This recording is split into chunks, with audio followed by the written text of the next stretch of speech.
What's up, fight fans? We are back at it with another edition here at Round One Sports TV. I am your host, Edwin, and bear with me for a second as I get situated here.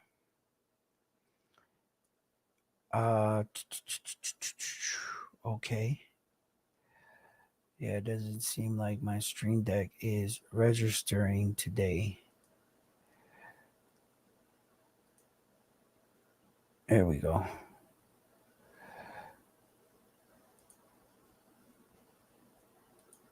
Okay. Okay, so that should do that.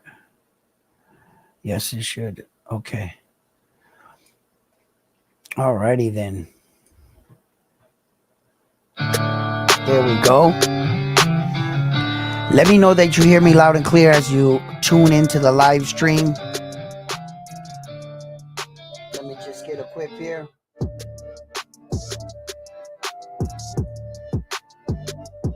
Yep.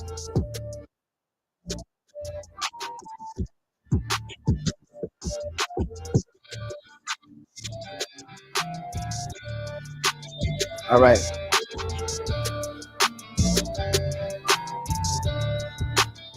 What's up, fight fans? Y'all ready for another amazing show? I put together an amazing show for you here today. So strap in. If you come here, you're at the right channel. And let's talk about these fights. So, what's up? How you doing, Ryan?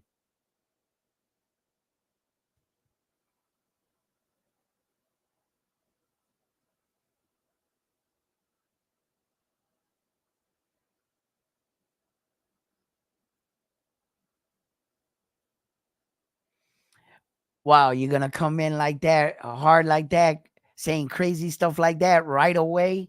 You just gonna start the show. This is how we gonna start the show. This is exactly how we gonna start off the show right here. Right here. This my man right here. Okay. Hey yo, what's up, baby? Why hasn't there been a press conference? Uh in Japan, they run on a different time. I don't know. Uh they probably has. And like it's hard to find a lot of these things sometimes. Top Rank released a little documentary on Naoya Inoue, his training camp. I saw some stuff on Doheny. He looks great.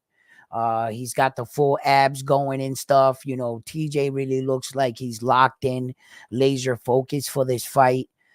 Given this opportunity, doesn't come to a fighter. It's like one in a lifetime type opportunity where you get a phone call and they're saying, listen, in your very next fight, you're probably gonna make the most money you've ever made in any boxing match.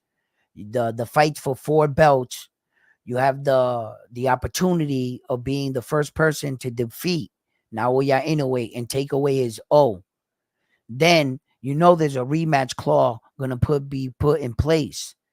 So you're even gonna make more money in the rematch. This one fight is basically can change a fighter's life. This is fight changing life shit right here. Okay, so TJ Doheny got this phone call, and like a true warrior and a true gladiator of the sport, he said yes. When other guys ran for the hills, and let's not forget what's going on in front of us, and let's acknowledge some of the things that is also going on in front of us, because there's there's the obvious. What we saw Sam Goodman get in the ring. We saw Sam Goodman fight someone else, obviously, right? But why why would you do that? Why would you pass up on the opportunity of fighting for 4 belts, the most money you would probably ever make, and you could probably catapult your career to star status? Why would you give up all of that? There's only one reason. You don't think you can win. And that's the truth. The world is soon going to have to acknowledge Naoya Inoue for the special talent that he truly is. At least in his weight division. I'm not talking about anybody else's weight division, and I'm not comparing him to any other fighter. I'm doing the right thing. I'm comparing him for what he's doing in his weight division. That's all he can be accounted for, are the guys that are in his division. And right now, at the 122-pound weight division, Naoya Inoue is cleaning house. He's a greedy little champion. Oh, yes, he is. And there are not too many fighters left for him to fight. There's remnants of some great fights that never materialized. That, in fact, if you look at them, MJ, really? Didn't he lose his belt? Don't he got a loss on his record? Okay. Casamera. Move on. Next. Sam Goodman. Next. Stephen Kubo. Next. You could barely name anybody in his weight division that wants to fight him. And that's real. That's just a fact. When you could see that fighters like Stephen Kubo Fulton is scheduled to fight on Saul Canelo Alvarez's card on September 14th.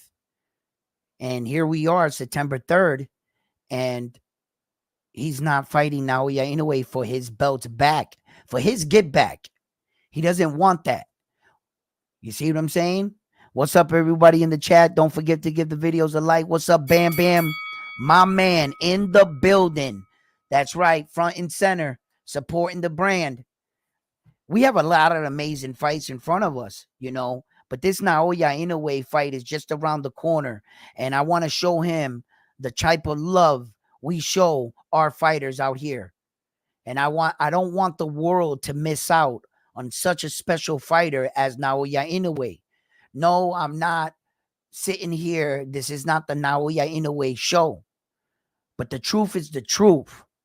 And if this is the best man in the sport that I cover, why wouldn't I cover the Michael Jordan of the sport? He's truly doing things in the sport that's rarely been seen. Thank God for fighters like Terrence Crawford, for the Americans, that also and was the first man to unify all four belts in two separate weight divisions. You can't take that away from him. That's a done deal. When you got fighters like that up there at the 147, at the 140, the way Terrence Crawford was moving up, whenever Naoya Inoue wasn't fighting, I was watching Terrence Crawford. When I wasn't watching Terrence Crawford, I was watching Naoya Inoue. And in between those two amazing fighters, I had a selection to pick from. I had the Devin Haneys of the world. I had the Tank Davis, the Shakurs, the Lomas, you name it, the T.O.s.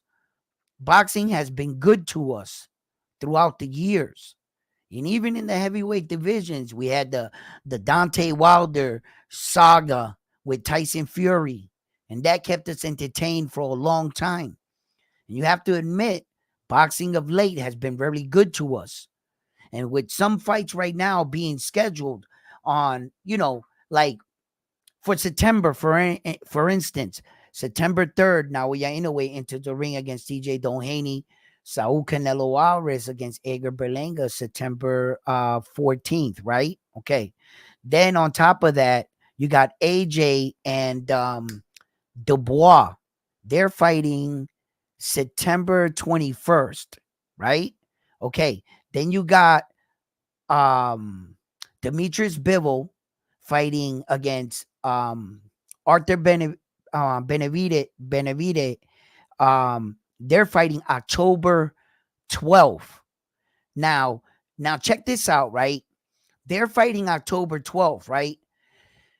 The next day, October 13th in Japan, Naoya Inoue's kid brother kicks off a card on October 13th, right? No. Wait. I think it's actually October 12th and October 13th, or the October 13th and October 14th. Yeah, no. Junto Nakatoni fights October 14th. So Japan's having two back-to-back days with two stellar cards in Japan kicking off. It's going to be October 13th, Inoue's kid brother on that card. And then Junto Nakatoni is fighting October 14th, the next day. So there's going to be some amazing fights on that card as well. Okay. So those are just some. Now, you also have the return of Liam Paro. Liam Paro is scheduled to fight Devin Haney in December, right? December 7th. Okay. This fight is tricky in so many ways with Liam Paro and Devin Haney. Why? As we know in boxing and in the sport, no two men are equal. Meaning, you might be stronger mentally, or you might be able to take a better ass whooping, or you might be more physically gifted or different. We're not all built the same.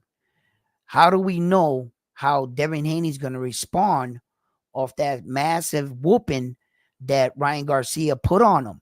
Now, true indeed, they did away with the loss, and they gave him his O back. Okay, just because they give you your O back, that still doesn't take away that massive beating you took. A little less over than 3 months ago, right? It was a little over 3 months ago, right? So now he's announcing his fight against Liam Paro, which is a tricky situation. And if Liam Paro doesn't pay attention, right, Devin Haney is going to screw him over on that rehydration claw.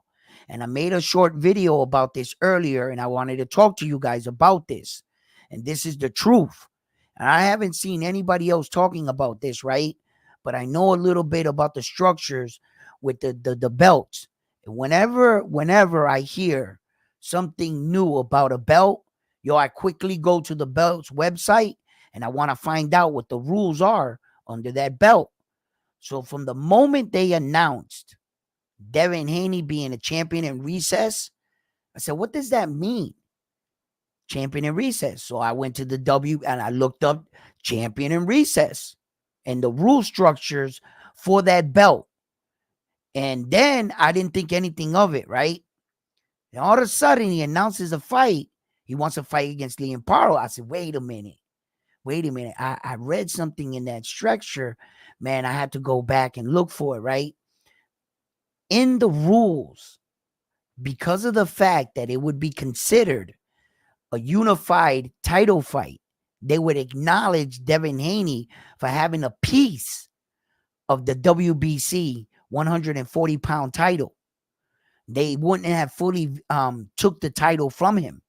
And under those rule structures, it says that if he fights a unification, the WBC doesn't have to acknowledge or obey by the IBF's 10-pound rehydration clause. No, they don't. That means that Devin Haney could fight Liam Paro in Australia for that IBF belt and not even have to honor the 10-pound rehydration clause. And once again, here's Devin Haney doing weight bully shit. And he's about to get away with it. I got Liam Paro's coaches. I should hit them up. If they fight, they should fight on an even playing field. Devin Haney shouldn't take a 140-pound fight and come in over 160 for that fight and then beat his chest like he did something. You just beat a smaller guy. That was it. That's it. You're just doing the same Devin Haney shit. And I think that he's smart enough to know something like this, or at least Bill Haney is, his dad. And his dad probably saw, wait a minute, there's a rule here. We don't even obey by the 10-pound rehydration clause. You could fight him, and that's legitimately a belt. That's a real world title. And he's not going to have to obey by it. Yeah. So Ed Hearns is going to have to like step up and talk and put it in the canal. You're going to have to do, or look, I'm not sure if you want to go tit for tat, but maybe at this point you might have to. I was thinking more down the lines like saying, all right, say that the WBC, right, rules trump the IBF structure, right, in this situation, right? And they don't have to obey by their rules, right? Let's say that happens. If I was Liam Paro, I would put it in the contract. Okay, we don't have to obey by their rules, but in the contract, I'm putting a 10-pound rehydration call. Gotcha. Right? Right? Because the fighter gets to put things in a contract too. Like what venue, what size is the ring? All these little things are a little bit advantage, that each side gets to pick. So, yeah, man. Yo, what's up, guys? Get these likes up. What's up, Frontline? What's up, Armando? How you doing? Armando, are you feeling all right? Yo, man, I've been meaning to catch up to you with a couple shows, and every single time I caught up on something that you and Doc Boxing talked about, I always meant to come back and kick it with you and stuff, but we never get around because I'm always like flowing in the show. So listen, Armando, man, I hope you feel better, and just sending out a shout out to Armando out here. You know what I mean? That's my guy, man.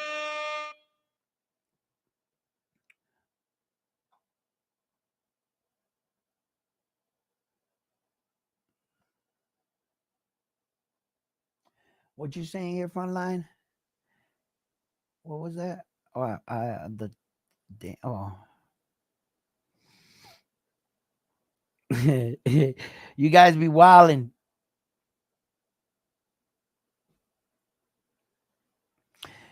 Yo, so tell me about it, guys, right? So, I just see Devin Haney doing some real fucking shady work, but this happens in boxing every day. If Devin Haney didn't have the spotlight on him, he'd get away with it just like everybody else, to tell you the truth. You know what I mean? Because there's a lot of Devin Haneys in the world of boxing. Where do you think he got it from? Who do you think taught him this?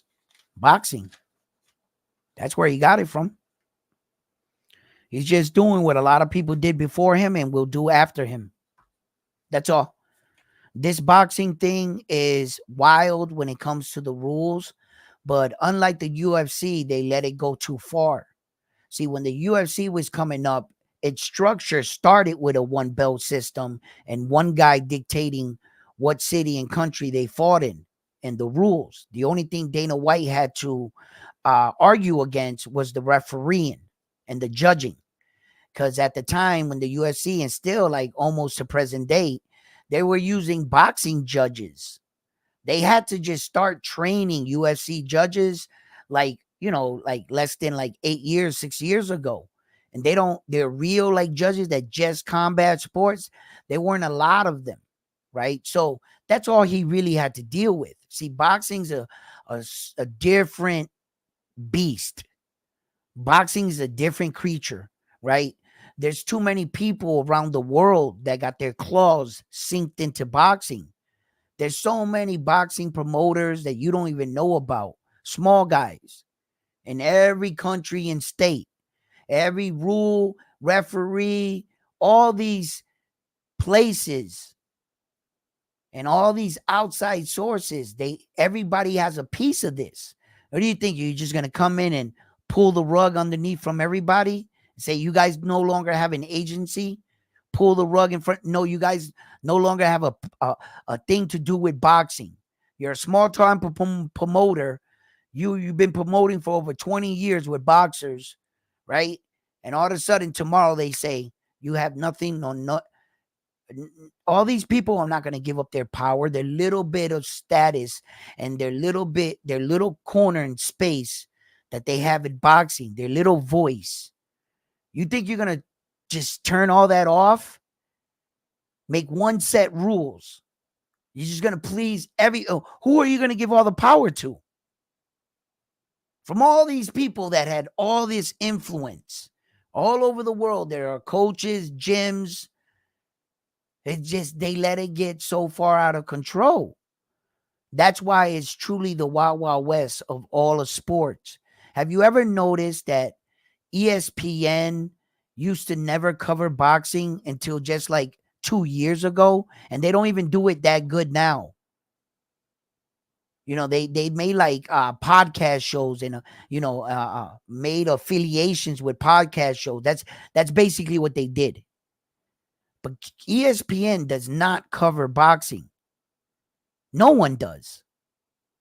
The only people that cover boxing is us. This crazy guy right here. People like me, people like you that keep the sport alive, that we keep the arguments and the interesting and we ask the tough questions to ourselves now. Where there was once upon a time, the only time you heard about boxing was real quick in between basketball and football. That's what you heard. Homeboy knocked this dude out, XYZ. Now back to NFL. Bam. That's what they would do. We're the people that keep this alive. We keep these conversations going. So it's like, it's such a wild, wild west that this is how boxing is going to be reported. Just like the sport, the wild, wild west. You got hundreds of YouTube channels out there saying all kinds of stuff. And the ironic thing, it kind of matches the sport. Everything is crazy over there. Everything's crazy over here. That's how it is. In other sports, you have controversy and opinions, but that's much more than our sport. There's much more over here, right?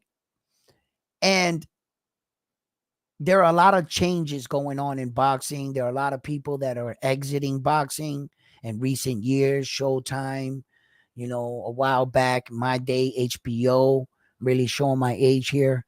But yeah, those were my eras, and there are new things, Matchroom, The Zone. There are new promoters, new players, Prime, Amazon, the Saudi Prince, and there are a lot of things moving parts right now in boxing, and I want to know what you guys think about, and what are the fighters or fights you want to talk about right now.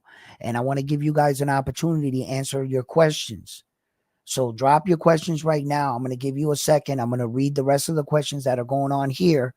And then I want you to drop me any questions that you feel and you want to talk about, and let me know.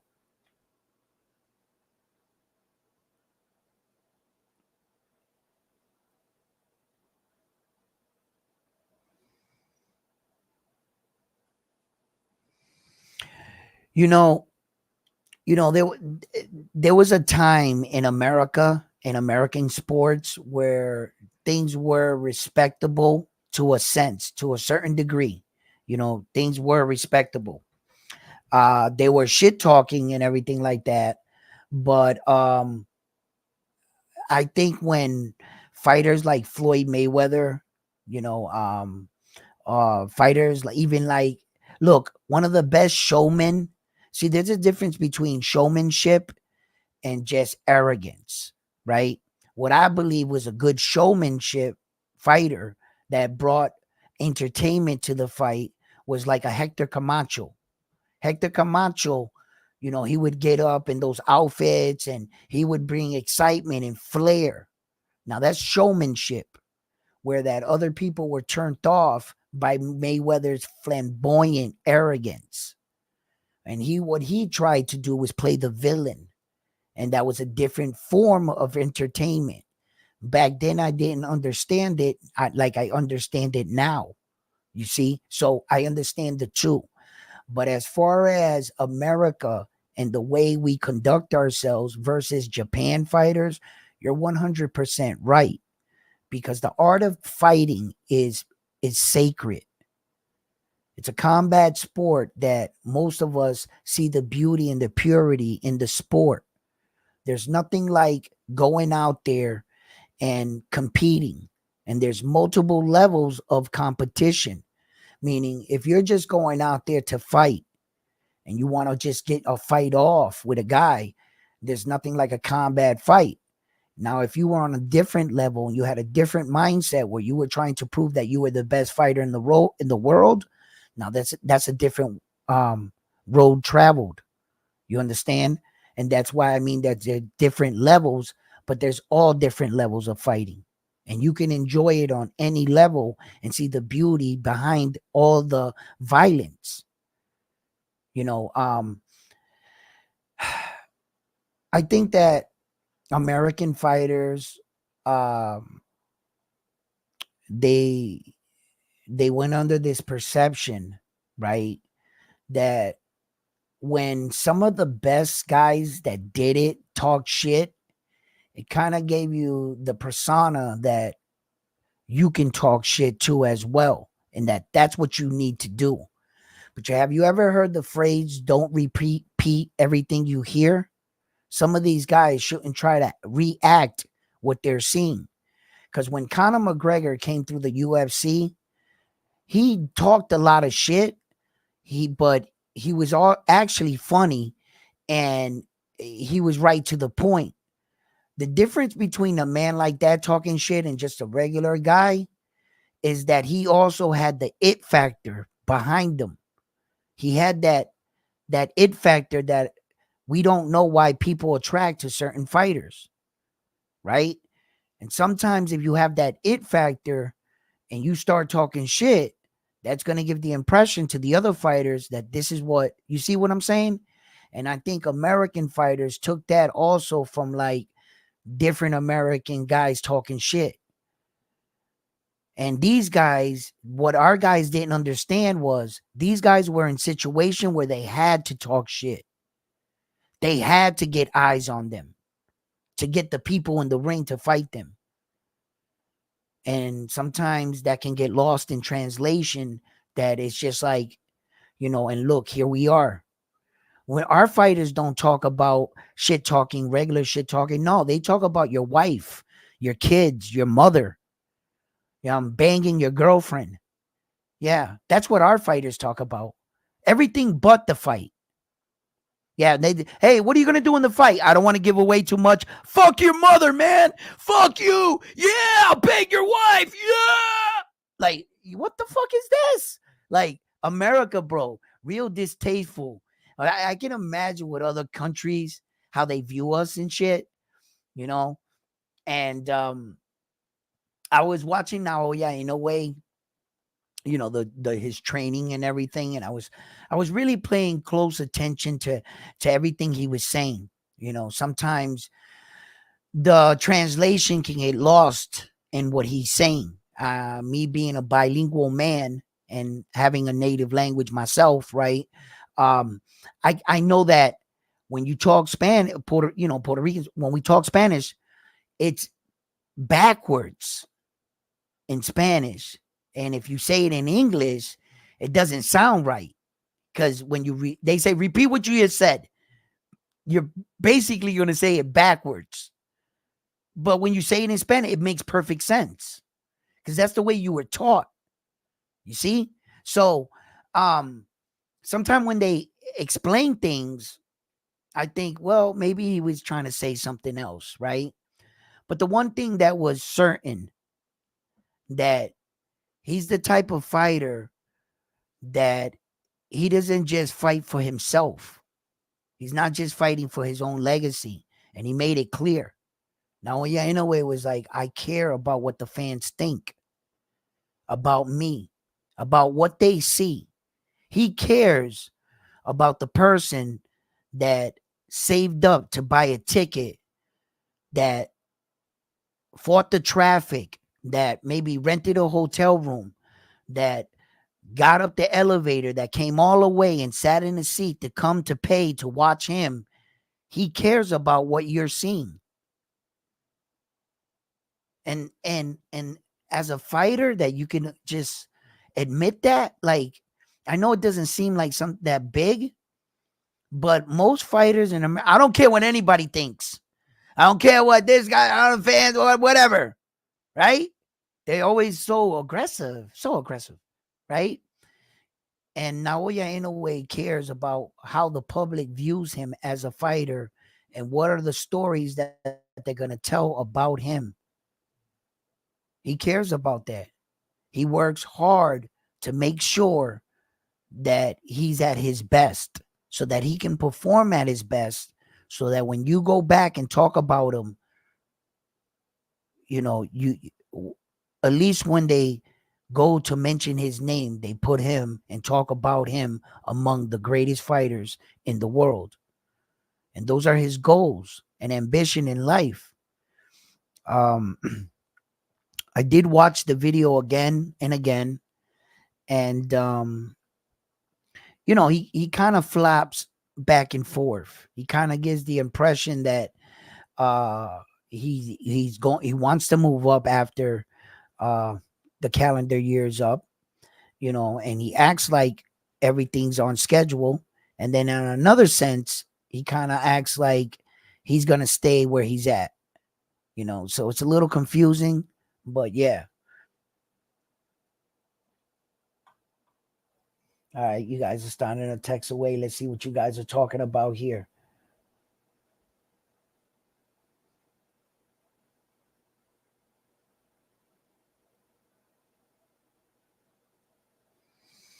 Yeah, money can make people act a fool.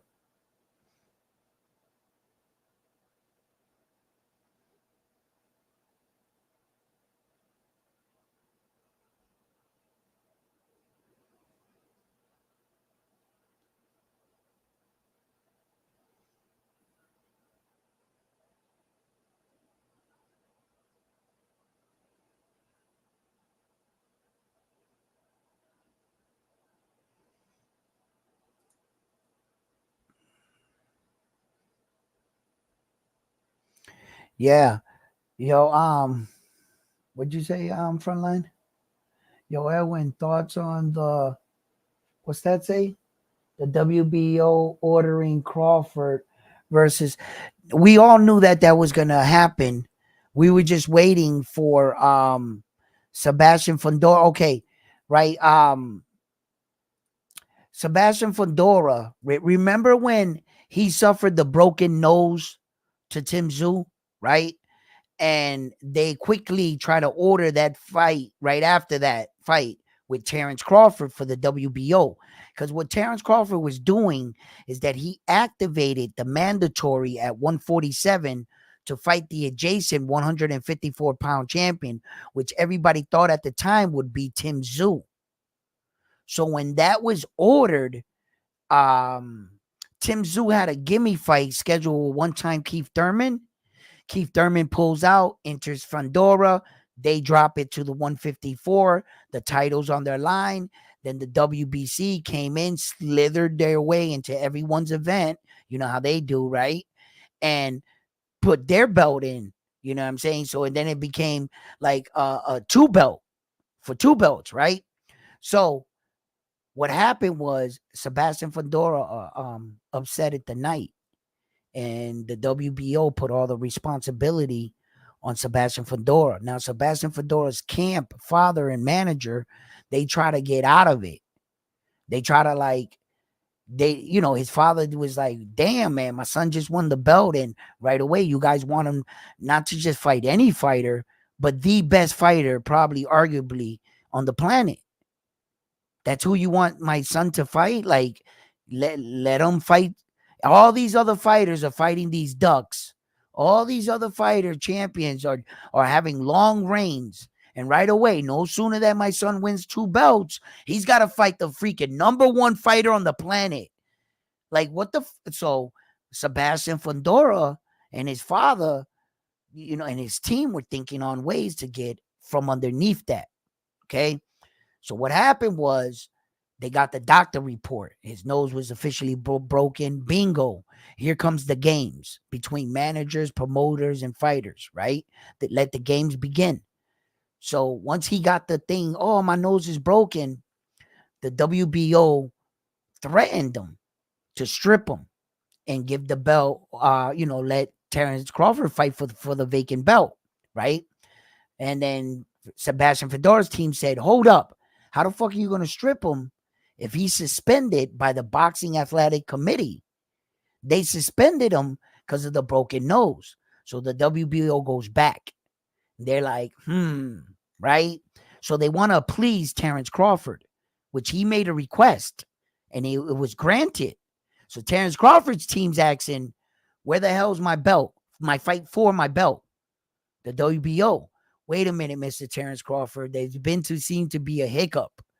Tim Tszyu lost the belt, right? And this guy's hurt. But Terrence Crawford's already been going out of the ring, going on a year at this point. He didn't want to stay out of the ring, so he needed a fight. So what did the boxing gods do?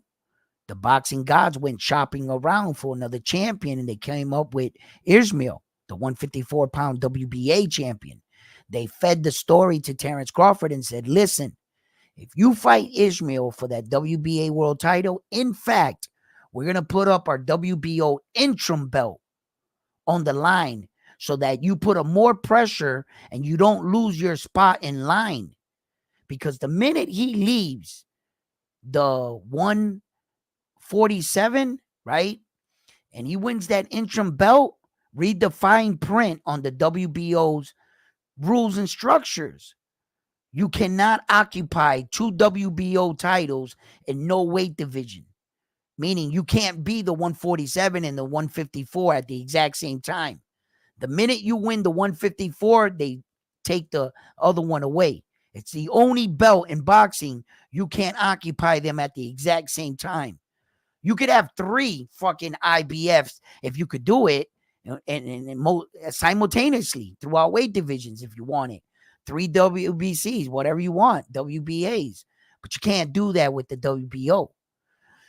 So by giving them the WBO interim, it locks them in, right? Okay. And that's how we got all the way here. Now, Sebastian Fundora's management and dad, they got another ace up their sleeve to try to avoid fighting Terrence Crawford. They figured if they tried everything, they thought that maybe Terrence Crawford would be sick around for waiting. He didn't want to sit on the shelf too long. He would take another fight, win a belt, and go about his merry way. No, Terrence Crawford doesn't want to give up his place in the WBO. He wants to fight Sebastian Fundora. So, and then Sebastian's like, fuck, man, right? So his father got one more card to play. They can vacate the WBO. Fight Errol Spence Jr. for the WBC. Just vacate it. They're going to notify Terrence Crawford and upgrade Terrence Crawford via email that he vacated it and he doesn't have to fight Terrence Crawford. He stands a better chance of beating Errol Spence Jr. that none of us really officially know what kind of status or condition he's in, do we? Like, you know, you would have to be Errol Spence Jr. or be real close to him to know. And he didn't look good at all his last fight. And before that, the rumors were that the reason why he had his second cardiac surgery is because his sparring partners were whooping his ass in camp leading into that Terrence Crawford fight. They was dropping him. Listen, he hasn't been in the gym consistently enough to get back in boxing shape, where that his twitch muscle movement and his eye-to-eye coordination and the speed of the punches are starting to register, and your body is, you know, locked in with your mind. You're moving as one instrument. Now, he's not there. Just because you're physically in shape and you got abs doesn't mean you're in boxing shape. That's a whole different ball game. So, yeah, that was a big mess, but I hope I cleared some of that up with and that's what was going to happen. Terrence Crawford was always going to get in front of Errol Spence Jr., and Errol Spence Jr. has been trying to cut the line in front of Terrence Crawford for multiple situations. Sebastian Fundora's situation is one of the biggest ones that, you know, because Terrence Crawford had made it abundantly clear that whoever had the WBO belt, that's what he was going to go get. And then all of a sudden, Errol steps in the ring after the fight and challenges Sebastian Fundora. And Terrence Crawford must have been sitting at home like, what the fuck is this? Why you putting your nose in my? Didn't I beat the? Listen, stay in your lane.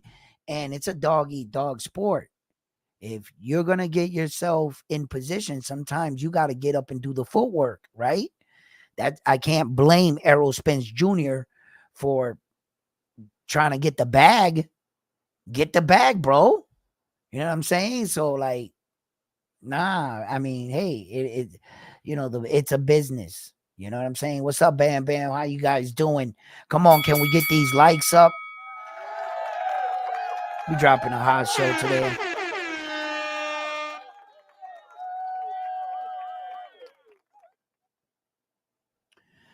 Yo, Edwin, what about what?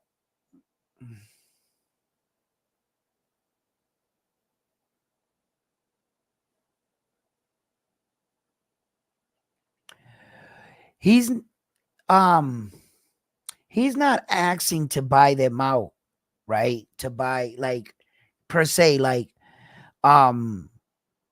what I think the Saudi prince is trying to do is he's trying to get them to like bend the knee to him in a sense and keep what they still have and all their connections. See, the Saudi prince can't come in. What he could do, he could buy everyone, right? Let's say he buys everyone. But what you can't buy in this sport are boxing connections. Who are the people to call to schedule the fights, right? So a lot of boxing connections, a lot of boxing would be missed, wasted before they got all that down and who the right people to call and what offices and stuff. And I think you would go through like a year of some bad mismatches and there's a lot of matchmakers out there that work for the sport of boxing. There, in order to put together fights, there's a lot that goes on behind the scene. In every city and every town right now, there's boxing matches going out throughout the world. And there are people fighting to move up the rankings right now as we're right here and I'm doing this show. There are fights going on all over the world, right? So it's a big entity to control. So basically what I think he's going to do is say, listen, I'm going to buy you guys out. You guys are all keeping your jobs. Everybody's staying in the offices. Everybody's staying in their position. Monday morning, everything goes the same way. But you guys all answer to me. Continue doing your work. And what kind of person would buy your company and still allow you to run it? Still have your name, Golden Boy, Top Rank. Still has their company names.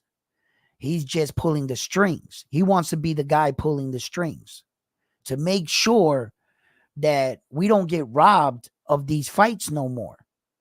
That if you start texting and an overwhelming amount of people say, we want to see this fight, Turki Al-Ashi is going to make it happen. That's what he's saying. That's what he's doing. That's what he's acting like. If this is what you see, then that means that you guys will come out and pay to see the fight then because you're requesting it, right? Okay, then. And that's how it happens. But in the sport of boxing, unfortunately, you can't really make someone fight somebody. And Turki Al-Ashi is going to see that a lot of these fighters, bluffing and shit talking is a real thing in the sport. Faking that you don't want to fight a guy, that you do want to fight a guy, that's a real thing in boxing. Turki Al-Ashi thinks that everybody that's standing next to him that's saying, yeah, I want to fight this guy. No, he doesn't. He's soon going to find that out when he starts calling these guys. Yep, remember you said you wanted that fight? Boo, yo, hello, hey, give me another phone. Yeah, yo, that guy's going to be gone. And he's going to realize that some of these guys are not willing to take those kind of chances and you can't force them. So, boxing is interesting because you know, it could be up to the fighters, it could be up to the managers, it could be up to the promotion, and then all the other things that go into it. And it's just a little hectic. But I talked about this in one of my videos, and I said that where to start, where will we start if we had a chance to change the sport? And I think we should start at one place, have one set of rules across the board. That's it. No matter what country, no matter what island you fight in, no matter what city, it's all the same rules for every fight. That's it. I think we should just start there. If you can't get all the entities out of the way, at least try to control the game. Get more control on the game itself. You see? You by having all this other stuff is just too much. By controlling more of what takes place inside of the ring, you're gonna control more of these entities little by little. Yes. Then if you can go after the sanctioning bodies, that would be the second thing I would go after. The first thing would be setting a ground rules for all fights, right? The second thing I would do would be get control of the belts. You get control of the belts, then the promoters got to come to you. Don't try to buy the promoters. They're snakes in themselves. These promoters don't want to give up their status. You think Oscar De La Hoya wants to sell Golden Boy? He's going to go do what? Sell shoes? What is he going to do? What's he going to do without the recognition that he gets by walking into boxing matches that star status where people go and can view him for who he is? Without Golden Boy, he would just be Oscar De La Hoya, the former world champion. You think these people just want to give up their power? You know how powerful Bob Arum is? You take Top Rank away from Bob Arum, what is he? An old man. Just a businessman. But you give him the CEO, the leader of Top Rank, oh, he's much more than an old man. All the benefits that comes with. Listen, I would try to control the belt after that. Once I got my hands on the control of the belts, everybody that wants a title fight at least, or wants to move up in my ranking system, got to come through me. And if I control the ranking system, then I dictate who fights next. That's how you can do that. Don't try to control the promoter and convince them that your fighter should fight him. Don't know, because that's just, you're going to go down a dead end. But if you control the ranking system and you say, up, next, you're next in line. Excuse me? You don't want to fight? No problem. You don't have to take the fight. You go down 5 slots. Next. Work your way back up. And then when you get up the second time and we call you for your opportunity, tell me again you're not ready. That's an additional 5 slots. Next. Control the belts. You'll control boxing. Put down a set of ground rules and you'll control that aspect of it. You'll never be able to control the promoters, the referee, or the judging. You're not going to be able to control that, because that's when it will no longer be deemed a sport. You just call it the WWE, because we got there at one point in boxing, and this is why we set this rule that the refereeing and the judging cannot be affiliated with any of the sanctioning bodies. They can't be hired by them. No, this is a referee branch organization that is branched out throughout the world and has hired and trained referees. You go through a course, whatever it is, and you get your little referee. You work for their association. You don't work for boxing. Whenever a boxing event needs to be scheduled, they call them. They tell them, hey, what do you need? We need 3 referees on October 13th. Yeah, we're having a fight in Japan. Send us that. Okay, we got an office in Japan. We can send guys. Nope, it's Japanese fighters. I can't take Japanese refs. Okay, we're gonna fly some in. That's the referee. They have no affiliation with the boxing, man. They don't control them. Same thing with the judging.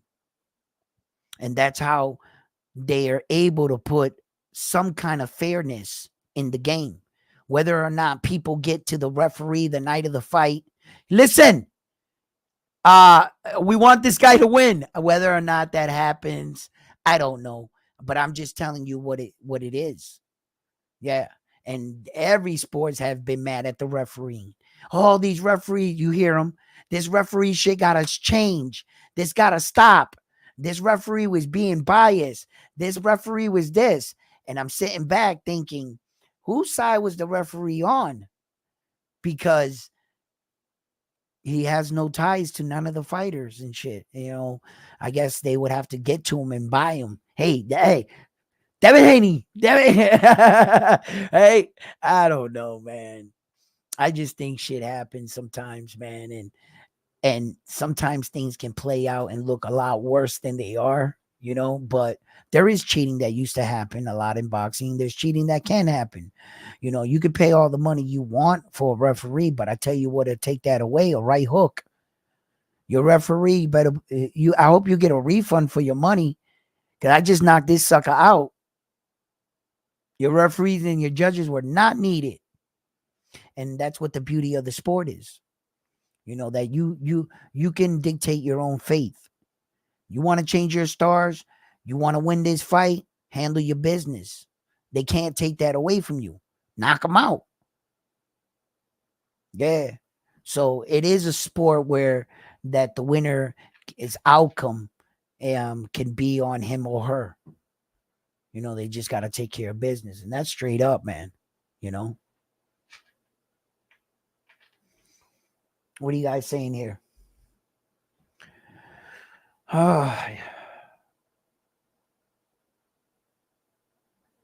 are you saying, Frontline?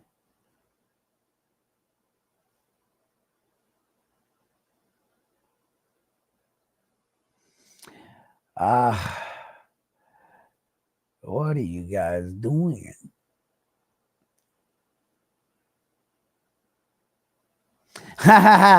Yo, Carlos. Yeah. Yo, Carlos wants to see the interim title. Bam Bam. And Carlos sort of called the fight with Cormel Moulton the other night. And he said that he was going to wipe the dude down in the first round. And I think he was awarded the interim belt. All right. Carlos was awarded the interim belt. So we're going to have to show an interim belt. What's an interim belt? Hold up.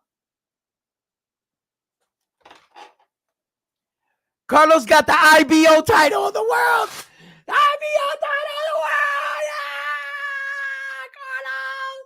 That's Carlos IBO. Yo, let's give it up for Carlos.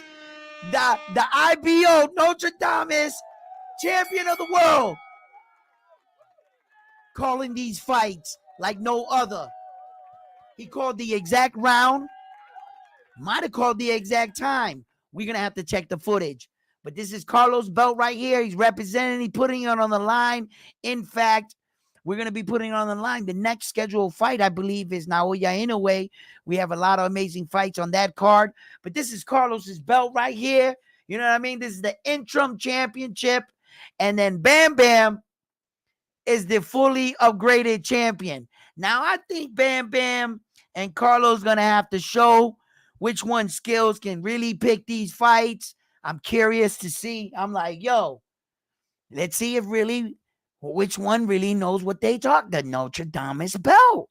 Absolutely. So we're gonna acknowledge Carlos as an interim world champion.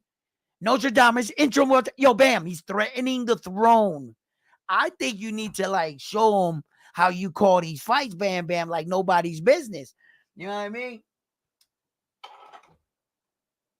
Actually, I don't know how you were going to do that when you had, Guys like Armando, Frontline, Ghost Rider, All Right, Road Rage, calling fights too. I mean, they're training. They're training. They're in there watching film right now, waiting to call these fights so that their name can be the next one on the screen at Round One Sports Talk with a belt being, and then a bam, bam, bam, bam. Oh, it gets crazy up in here. But Bam Bam, they threatening the throne right now, the supremacy. They don't think that you're that champion. Right now, Bam Bam's the Saul Canelo Alvarez of Round One Sports Talk. and he doesn't wanna fight Carlos David the Monster Benavides. You know what I'm saying? Yo, Carlos says it isn't so. Is he ducking you? Is he ducking you, Carlos? Is Bam Bam ducking? Yo, yo, let's talk about it. Armando said he getting the belt back straight up. Like, listen, it's not even negotiable. There's nothing to talk about. Armando said he calling these fights like nobody's business. Like, it's over with.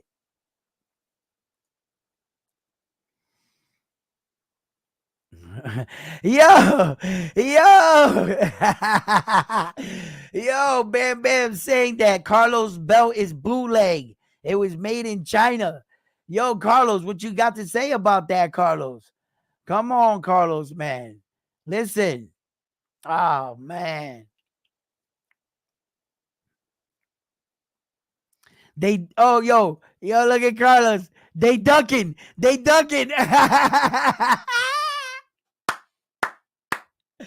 Yo, listen, tune in here, Round One Sports Talk. Everybody can join. You can subscribe to the channel as well. We watch these fights and we get in our predictions to see who can call the round accurately. You don't get to call, I got between round 10, 9, 10, and 11. No, you have to call the exact round, the exact fighter, and then we will give you recognition here for the Round One Sports Talk prestigious Notre Dame's world title, which we put the title Notre Dame's because obviously you're predicting the future because you're calling these fights. You know what I'm saying? So you're like a boxing god, So we award that by acknowledging you, the person that can call these fights like no other. So anyone, feel free. Boxing nights, we sit here, we have a blast. We call these fights, unlike Bam Bam that did it the Devin Haney way. He got his belt the Devin Haney way. He got his O removed and he had an elective official give him his belt. You know what I mean? It's real complicated. And Carlos got his interim belt on just a tweet. He never said he was officially in a fight. So there's a lot of things, but they call me the tramposo. And then they call me the tramposo of the belt. You know what I mean? When all this, listen, do you see the corruption? Right? You guys are something else. Yo, I just flipped that. You like that? You like that, huh? Huh? Listen, you guys are amazing, man. I love I love chopping it up with you guys.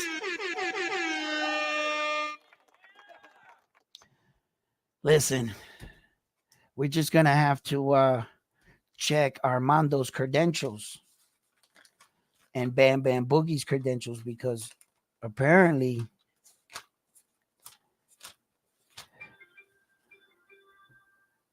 hold up. I think I got a picture of Bam Bam Boogie. You know what I mean? He's a suspect. That belt is at stake.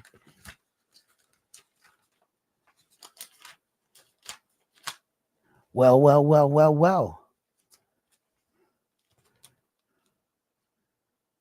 Bam Bam. Aha!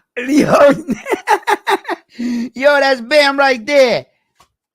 Yo, they got a mug shot of you, Bam. You want it. All right? That belt is coming into question. All right? There's going to be a new Round One Sports Talk, and there's going to be Armando, he said. Frontline, he thinks it's going to be him too, but I don't think so. All right, fight fans. Listen, guys. Let's talk about these fights. You guys are crazy. Frank, yo, you're gonna love it, Frank. I'm telling you, we have a blast here. You know, come join us. Let's talk. Let's talk boxing. Let's call these fights. You know, as a matter of fact, I'm feeling like at the end of this, just before I end this live stream and shit and stuff like that, if anybody wants to join, hop on and talk boxing, I wanted to leave the invite to leave the if anybody wants to come on. So let me drop that link right now. If anybody feels like you guys want to come on and share something about boxing, I'm gonna put the link if I can. Here we go. In the box below, right there. I just dropped the link. So if anybody wants to join the live stream, you don't necessarily have to put on your camera if you don't want to. But I usually off the screen, I have like a little screen that I could see you. Click it on one time. Let me know that you're a human, not an AI. Then you can click it on if you want, or you can have it on. I'll put you up and we could talk. You know what I'm saying? If anybody wants to join, yeah.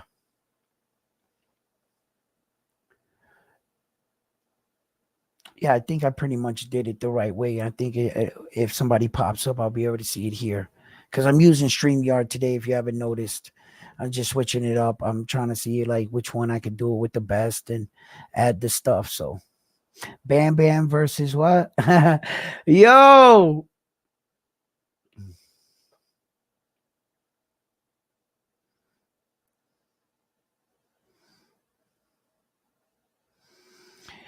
oh man, everybody wants the belt now. Mm. I hope you guys are training. You guys better be training. You better have that sharp eye because there's a lot of good fights coming up. You know, the Anthony Joshua fight and Dubois. I was thinking about that fight the other day and I was talking to my friend and I was saying to myself, man, that if Anthony Joshua can pull that off, wouldn't that make him a 3-time heavyweight champion? And, there's a lot of fights that had historical, title runs. One of my friends, Doc Boxing, in his channel today, Armando was there. In fact, I said what's up to Armando. We were there, and I like to go around and hear some of my guys talk and boxing and stuff like that. Steel sharpens steel always, right? And he was sharing with Joe Gonzaga's impressive title run, which was like a 21 title defense. Arguably, the conversation started going towards he never left over there and this, that, and everything. But that's not what I'm talking about. I'm just talking about what he did as a champion, just the run itself, the 21, you know what I mean? So um when we sit back, right, and we think about like some of the men and women that did it, and that paid the way, and has impressive like stats. Uh, Naoya Inoue is one of the guys right now that legitimately right now, if he was to retire today, he has, I would say, at least 2 Hall of Fame careers in his career right now. Now, a man like Naoya Inoue, he has 2 Hall of Fame careers in one career. If he was to retire right now, that's kind of like legacy shit right there. So, um,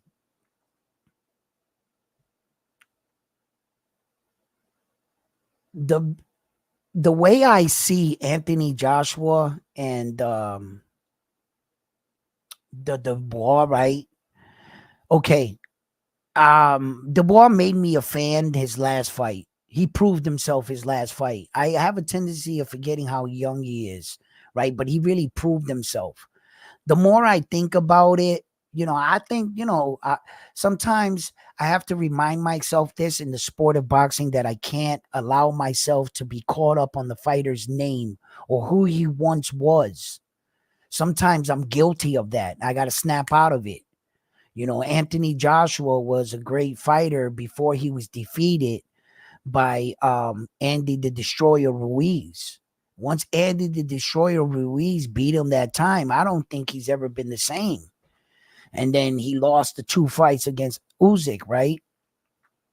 He's starting to try to like find himself, but you can see that a lot of mental, because physically Anthony Joshua was fine. Physically, he was fine. His problem was mental up here. Yo, after every loss, he was grabbing the microphone. Yeah, I want to congratulate you. Like, bro, like, get off the mic. This guy won. Like, get out of the way. Like, AJ was like telling his life story after he lost. That's a mental breakdown. You know, so I think about that. And I think about, you know, he has been fighting well. You know, I'm not really going to give him 100% credit for knocking out Francis Ngannou. You know, he really wasn't a boxer like that. He was a dangerous man. Yeah. You take those gloves off and put him in an alley, I think there'll be a different fight. But this was a boxing match. And that's how I had to judge him. You know, Anthony Joshua knocked him out. Dubois is much more than Francis Ngannou. He really showed me that you know, his grit, his fortitude, and everything was tested in the last fight, and he really deserved like the recognition he got for that victory. He really deserved it. I thought actually going into that fight he was gonna lose. You know, the dude's name was like Philip. It was like Filippo. Some I forget how to pronounce it, but it was a good performance from him. So yeah, I wanted to see that. You got Rodriguez.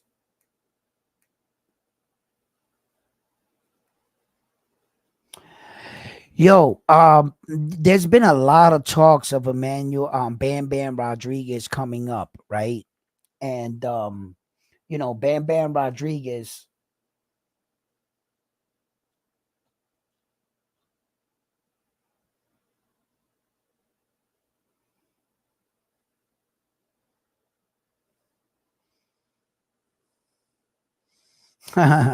Listen, there are a lot of good fighters right now, and Naoya Inoue's trajectory kind of like he has options 2 ways, right? Okay. Because as much as we want him to go up to 126 to fight all the guys up at 126, there's a smaller storm coming up the rankings. Fighters like Bam Bam, Junto Nagatoni, they're moving upwards. And a potential fight between Naoya Inoue and Junto Nagatoni or Bam Bam Rodriguez could be also on the horizon because they would have to move up to him. You see, just like he has other options if he was to choose to go to 126, because he has a room full of killers over there waiting for him to come there. See, now, if Naoya Inoue, like he was saying, wants to settle in, stay at the 122, these fighters that you guys are talking about, those are the potential fighters for Naoya Inoue if Naoya Inoue stops. If he stops at 122, even listen, I think Naoya Inoue can make 118.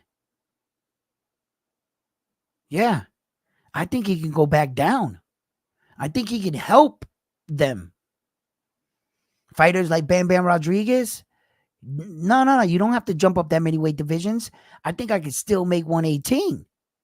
And I think he could, Naoya Inoue. He'll go back down to his natural weight division. And then you'll fight Bam Rodriguez moving up 1 weight division. And Junko Nagatoni is already there. He has, Naoya Inoue has potential of going backwards rather than going forward and getting some of these big fights. And check it out, right? It won't be considered another division, but he'll be a 2-time division in that 1 weight division. If he goes back down to 118, fights for a belt, which I think it's going to be, he has the opportunity to win the 118 belt again. He's already done it. You don't get credit twice for the division. You don't. But you'll get recognition for the body of work you did. They'll acknowledge, yo, not only did he give up the belt, but he came back and got the belt. And in between that, he wasn't defeated. Like most fighters would lose their belt and then come back and get their belt back. And that's the way they became world champion in the same weight division twice. It's usually typically how it goes. You see? But interesting enough, he'd probably be one of the first guys that legitimately gave up his belt, went back down, and won his belt. That'll be a crazy stat because I don't think there's ever been a fighter in history to do that. Has there?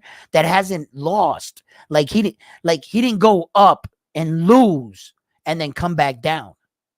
No, he was successful in that weight division, got all four, and then came back down to fight other fighters for a belt. See, that's a different story, man.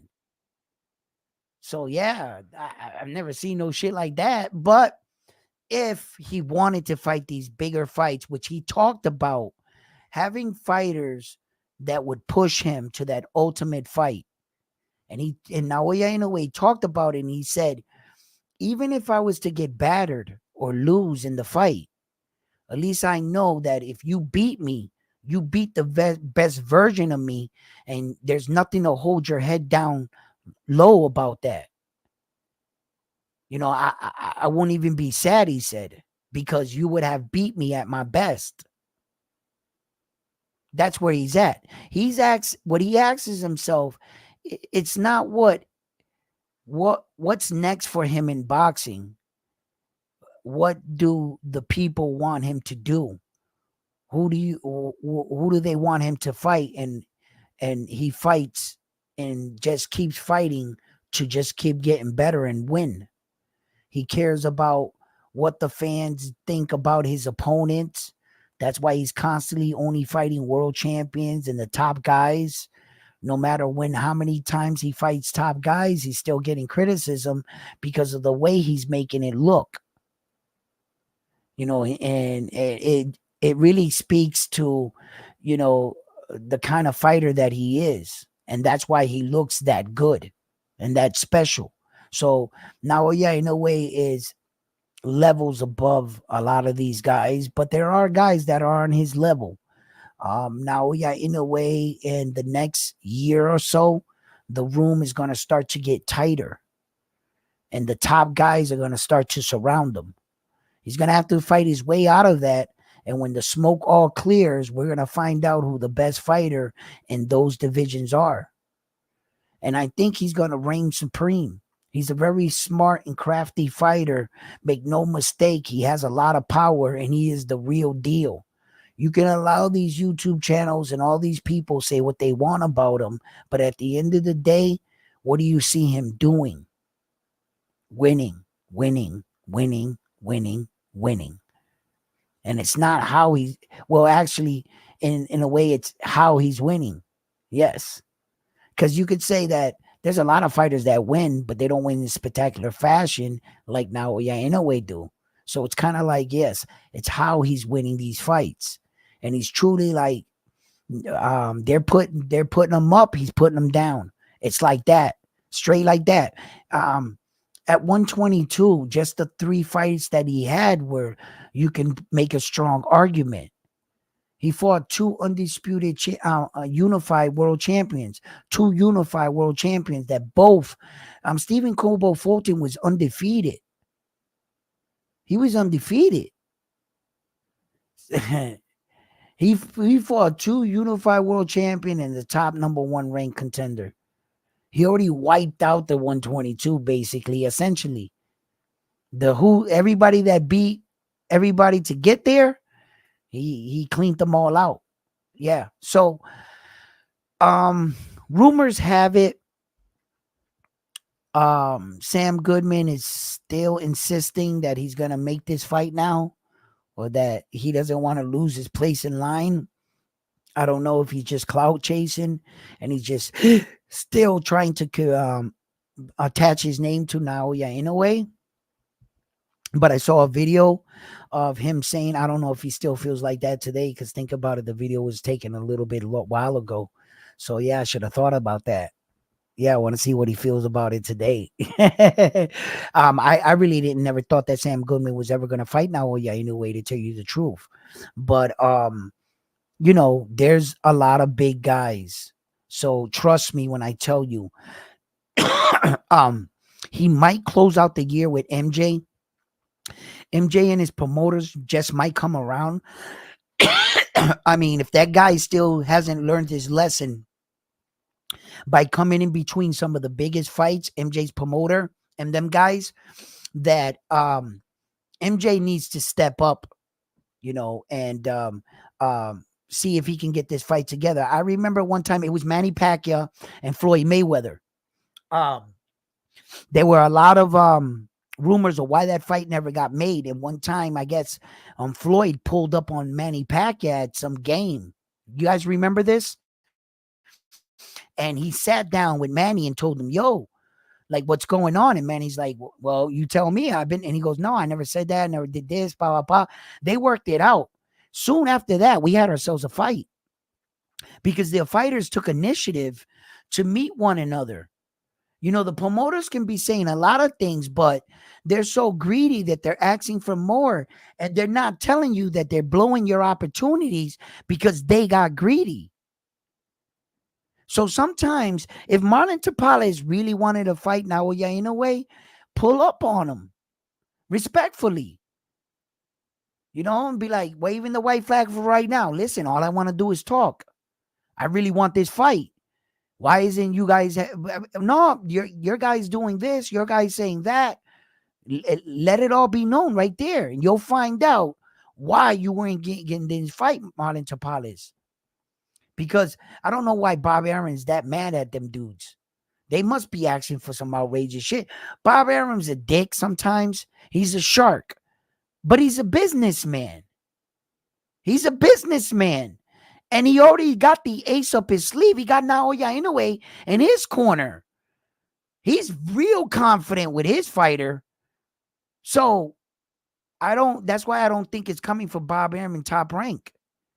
Because Bob Arum, Naoya Inoue in his contract, you guys know the famous quote, right? And if you don't know, in his contract, one of the stipulations was that he wants the toughest fights and he wants to fight the best.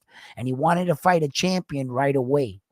With only 6 professional fights, he finally got that opportunity, capitalized in the moment, and the rest is history. Here we are. So I believe that when Naoya Inoue was saying, yeah, let's just think about this. Who the hell is Marlon Tapales that Naoya Inoue should be fearing him or any on the level of ducking him? There's nothing that Marlon Tapales brings to the table that says to me, oh yeah, man, you know what? I think he is ducking him because that guy's a tough dude. What's he got? 12 fights right now? 12 professional fights and a loss? And a loss. And the guy that beat him, Naoya Inoue, brutally knocked him out. So the guy that beat you, took you the 12-round distance, you couldn't knock him out, he couldn't knock you out. You lose your belt in the decision, and Naoya Inoue knocks him out. You couldn't knock that guy out. So which way you want to go with this? Marlon Tapales is not the kind of opponent that got me saying, oh yeah, I can see where he's ducking him, because no, what body of work does Marlon Tapales have that would ever indicate, you know what? You guys are right. Man, listen. If you don't stop playing around, man, Marlon Tapales talk about, oh, that has to, no. Mm-mm. Mm-mm. Once upon a time, I thought that the best fight was going to be Sam Goodman for, I thought that he would survive and do well for the first 2-3 rounds. But when you're in a fight with Naoya Inoue, you have to stay alert the full 12 rounds. You can't fall asleep or take breaks inside of that ring with him. um, there's just nobody else there left. There's just nobody there left. What's gonna have to end up happening that like fighters like Junto Nakatoni or his other Japanese countrymen that are in the 118, there's 4 individual champions, except his brother. So, which one of the champions is Naoya Inoue's kid brother. So, besides that, I see his opportunities coming from guys coming up. I'm starting to see that maybe it's not so, you know, maybe it might not be in his best interest to keep going upwards, right? Maybe he's already got a couple guys that are building on star status and that are worthy opponents.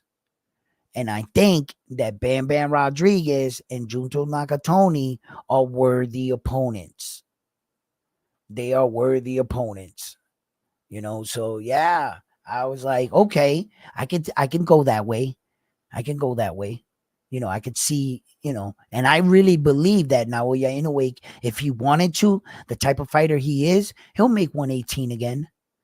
I just know he can. So yeah. I'm not saying that these are the things that he's gonna do. And let me just clear some of this up if you're just tuning in, and please drop these likes. These were just suggestions that I'm making. Possibilities. I'm just throwing that out there. See where it lands. You know what I mean? you know.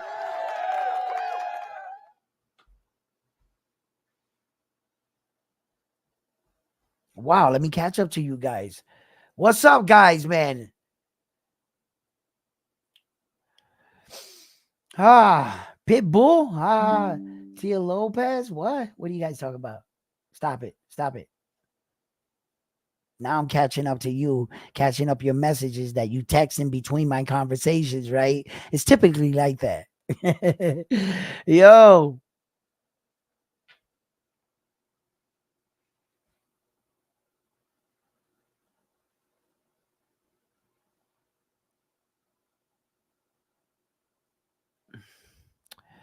listen, this is another problem in boxing. Okay? This is another problem in boxing because what's going on is that Shakur is getting a lot of shit because of the fact that he's not, and Tank Davis didn't come to an agreement. When in actuality, it should have not been on Shakur. It should have been on Loma. The next person that was talked about to fighting Tank was Loma. He slides out the back door, and all of a sudden now they left Tank and Shakur going at each other's throats. But I know their management was like, yo, calm down. We can't take each other out because if we take each other out, there's 2 other Ukrainian fighters at the 135 that are champions. So now what they did was Shakur had to stay what we call a stay busy fight. And he got Joe Cordine here, right? And nobody really wants to see this fight, right? Including myself. But it's a stay busy, active fight until he gets the big fights, which in the background, from some of my sources that I've checked into, William Cepeda's camp got a handshake agreement with Shakur Stevenson's camp that right after this Joe Cordine fight, he's going to go in to fight William Cepeda, Shakur Stevenson. So after the Joe fight, it's supposed to be William Cepeda. And they got like an agreement. It's not on paper. They actually talked. And like my sources told me this. So I think that's the way that's gonna go. Other fighters like Keyshawn Davis, he's got a fight coming up too. Keyshawn Davis got a tough fight coming up right now. If you ask me, this is Keyshawn Davis's toughest opponent. Yeah, he's fighting. What's his name, man? It starts with an L. It's like Luma, Loma. It's not like Loma, but it's um damn. But it'll come to me. That guy that Keyshawn Davis is gonna fight, that's a tough fight. That's gonna be one of it. That's one of, yeah. Bruce Carrington, he's getting up there in age right now, 27 years old. I want to see him jump and at a title fight now. Now it's with Bruce Carrington, 27 years old already. You're older than Devin Haney. Yeah, I think it's time. Put him in with one of the guys to try to get one of these belts, man, for us. Absolutely. Edwin, got those. What?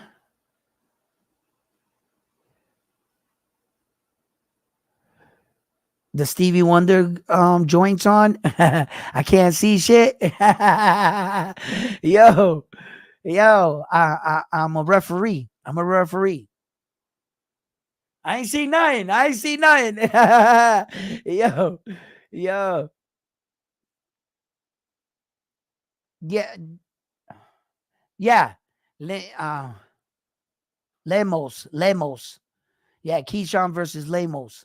Yeah, that's him. Thank you, Bam. That's what's up. That You know what I mean? That's for being Batman. I'm Superman. You're Batman. You're supposed to be a utility guy, Bam Bam. Come on, man. You know what I mean? Yo.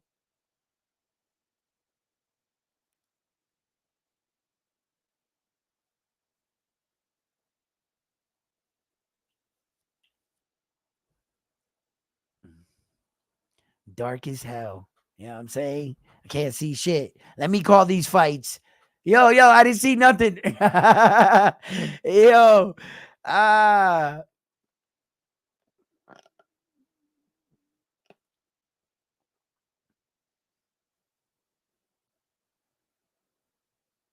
What's next for the face of boxing, Tank? This is exactly what he is. Face of boxing. He's a face of 35 pounds. I got to give him that much. He's one of the biggest cash cows in boxing right now. There's not many people that are fighting on pay-per-view. I think a lot of guys that want to call Tank names and call him out and say stupid shit, at this point, you need to thank him. Because Tank Davis set this kind of stage for you to come on and share a world stage with him and be able to make the most money you've probably ever made because of the name that he built. I think some of these guys started talking, instead of talking shit about Tank Davis, they need to show him a little respect. If I was Tank, I'd make them all beg me for the fight. You know what I mean? Yo, because if I was Tank, I would be sick and tired of all this fucking bullshit politics with everyone.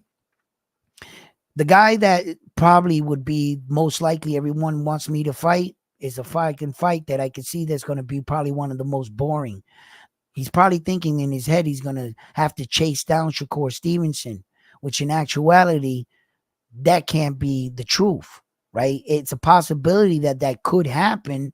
But what if Shakur Stevenson says, fuck it, bites down on the mouthpiece and just starts slugging it out with Tank? How do we know he's not going to do that? That's a possibility, right? So to definitively say that Shakur's going to run, no, you don't fight every fight the same. Whatever happened in that Edwin De Los Santos fight, hey, but as far as Tank Davis situation, Tank Davis is a mega superstar. I can tell you this much. Whoever, and I mean whoever, they put in front of Tank Davis, better believe Tank Davis is going to cash in and knock someone out. That's all I can say about Tank Davis' future. He has a 6-fight deal with Prime Amazon, right? And when they pay you over $200 million, distribute like $30 million between fights, they're going to demand their money's worth. They're investing $200 million not to break even, to make more than $200 million. What they're saying by that contract, they believe that you're worth more than that, but we're going to go ahead and give you this money up front, right? So that you can be a little rich right now. And our job is to promote the fights, build the fights. Now, in between the 6-fight deal as a business, you got two or three fights that you might not make nothing on. And they might not be the fights you want. Amazon understands that. Business understands that there might be a freight truck that flips over on the highway or sinks at sea. We got to count our losses. It's business. Amazon is a huge business that has multiple lawyers and business minds. They know exactly what they're doing with Tank. And all this fuckery, that's okay. It's okay. It's okay. Because I guarantee you, in that 6-fight deal, there's a Loma fight in there. There's a Shakur fight in there. Well, there better be something. Or you better jump up to 140 and attack Tio. Because Amazon is going to make sure they get that money back. They didn't give you $200 million to fucking lose. That's not business. Your business would not be profitable. So by you telling me that's just like giving Patrick Mahomes a $200 million contract, right? What are the Chiefs doing? Gambling on the fact that they're going to win Super Bowls, right? Okay. More money, more money, more money. Tank's going to be okay. Now, whether or not the circle starts to get tighter on Tank, and whether or not you see those 3 duds or 2 duds out of that contract first, you better believe at the tail end, that's when shit's going to get serious. They're going to demand their money fights. He's got to give it to them. So they can only avoid for so long because I read in between the lines in boxing. I see the landscape. I see a longer picture, not just in the moment. I'm saying to myself, okay, Loma, you can pull out now. Okay, Shakur, you can go that way. Tank, you can go this way. You guys, it's okay. It's okay. It's okay. I'm not that scared right now, right? It's all this shit can still happen. After you guys get that bullshit fight out, Loma's mandatory starts knocking on the door, and before the IBF strips him and he no longer has a bargaining chip for one of the biggest fights fighting Tank, trust me, these guys, they're just bluffing right now, but they need each other. Oh, they need each other. And Tank Davis is going to walk in. I think when all the smoke clears, even though I believe that Shakur Stevenson is the best boxer out of all of them, I think Tank Davis is the more well-rounded fighter out of all of them. Yeah. And it might not look as good. I like Shakur. Listen to me, people. I like Shakur's footwork better than I like Tank's, right? I like Shakur's offense. Think about setting up punches, the beauty in between, the sneaky ones. I like Shakur's better than Tank's. But I like Tank Davis' killer mentality better than I like Shakur's. Tank is not in there trying to win by points. Tank is a killer. Tank is trying to knock your head off your shoulders. Tank is fighting you with intelligence. With intelligence. I repeat, he is fighting you with intelligence. He has a very high ring IQ. That's why his footwork is not the greatest as of cutting off the ring. And I think Calvin Ford knows that. And that would be one of the most difficult things to try to cut the ring off on Shakur Stevenson and trap him. And since Tank's footwork is not the best, that's why I think Calvin doesn't think he'll be able to track him down. It's not that he don't think he'll be able to beat him, right? Because eventually Shakur Stevenson is going to have to get points. He's going to have to engage. You know, all that one punch, one jab shit all night. You know, if Calvin Ford was smart, he'd get a small ring. The smaller the ring you can get it, the more Shakur won't be able to run as fast. You know, get out of a lot of situations, and you might be able to hurt him as the rounds progress, break him down. He gets slower, then catch up to him. But if you get a big ring and you give Shakur a lot, it's not, the fight's not going to, and a lot of fight fans' heads, the fight's not going to play out like the way you think it would with their names. You would think, oh shit, look at those 2 names. Oh, we got ourselves a mega fight. And it's just these guys being cautious all night. No, you come in. No, you do a mistake. No, you come in. Like that. Fighters that have that warrior spirit, fighters like Tank Davis, Naoya Inoue, Terrence Crawford, those are finishers. Those are guys in fighting that they're not only are they good, not only are they talented, not only are they powerful, but they're great finishers. And Shakur is not that. That's what he lacks. So both fighters have their pluses. Shakur, Tank, they both have, you know, different traits about them that make them unique. And I understand this. Even Loma's a great fucking fighter. That performance he put against Devin Haney, he's probably kicking himself in his ass, thinking had he pushed Devin Haney back like Ryan Garcia did, a little bit more.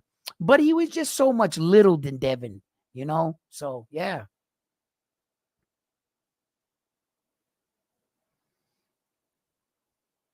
Do I got Tank knocking out Tio? Tank shouldn't be up there fucking with Tio. First of all, in this sport, just because he did it one time, Tank went up to 140 for Mario Barrio. Good for you. Don't ever do that again, Tank. And I'm being honest. I'm being honest here. I don't ever want to see Tank at 140 again in my life. Never. No. You would be fighting a guy at a disadvantage. You would be blimping up Tank Davis in order to fight a smaller 5'5" guy. Talk about weight bullying. Tank Davis is a natural 130 pounder. He only went up to 135 because of the star statuses, the stars that were in 135. And in doing so, because he was slacking in his training, that he blimped up, that he took a fight at 140 against Mario Barrio. But Tank is not a 140-pound fighter, and he should not be in those conversations with those guys. I understand that he needs to fucking take the flag and fucking stomp it right there in the ground at 135 and make his claim. And stop chasing all these other people. You did all those gimme fights, and that's what got you in the situation that you're in right now, Tank Davis. Fighting all these silly fights that really were meaningless. You were getting the bag, great. You got a big bag of money. I can't take that away from you. But when you retire, you're not walking into the Hall of Fame with the shit you did. It's not Hall of Fame worthy credentials. Why did you get into boxing? Yeah, it was to probably change your life and your outcome and get financially set, right? But while you're here, couldn't you do that at the same time and get belts and get legacy and really be called the best? Not pretend to be champion. And I repeat that, not pretend to be champion, because we all remember once upon a time when Tank Davis had the 135-pound championship, which he is now the real champion in today's day, right? But if we back it up a little bit, he had an interim belt coming out being called champion. But wait a minute, Devin Haney had all 4 belts at that time. How the hell was he champion? So you were pretending to be champion. Devin Haney leaves, vacates, you get upgraded, you don't accept it. You fight Frank the Ghost Martin, knock him out. The ceremony is complete. They put it around your waist. Now you are an official 135-pound champion. That is not a secondary belt. That is the real deal Tank got now. But before, he was playing champion. Yeah, now he is the 135-pound champion. Now he actually has 2 belts and 2 separate weight divisions. He won a belt in 130. He actually won 2 belts in 130. But, just to argument's sake, you only have to win 1 to get that division. So he won 1 in 130, and then he won the 1 he needed at 135. That's 2 weight divisions. The secondary belt he fought against Mario Barrio, you're not going to get credit for full status as a champion. So that since you don't get credit for full status, then that's a secondary belt. So that doesn't count for a 3rd weight division, the Mario Barrio belt. No, it doesn't. Because at the time, Mario Barrio only had the secondary belt. He didn't have the full version of the belt. So technically, Tank Davis is a 2-division world champion. That's it. That's it. So he needs to step up and really like Tank, because he's one of my favorite fighters, bro. I just want to see him do better things. Greatness.